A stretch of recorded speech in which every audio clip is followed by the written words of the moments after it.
Пред нас тука е роботот AL-5A, производ на фирмата Lynx Motion.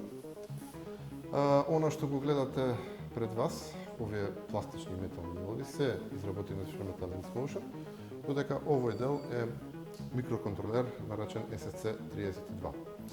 Преку овој микроконтролер ние го управуваме моторот на тој начин што се спраќаат сигнали во следниот формат.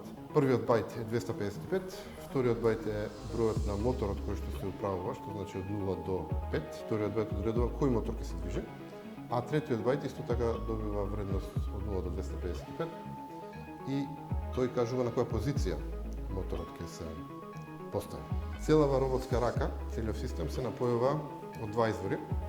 Едниот е извор на струја кој што доаѓа преку адаптер и тој служи да ги напојува моторите, бидејќи тие влечат доста струја. Константен извор на струја потребен за тие да се движат со некои пати со голема брзина.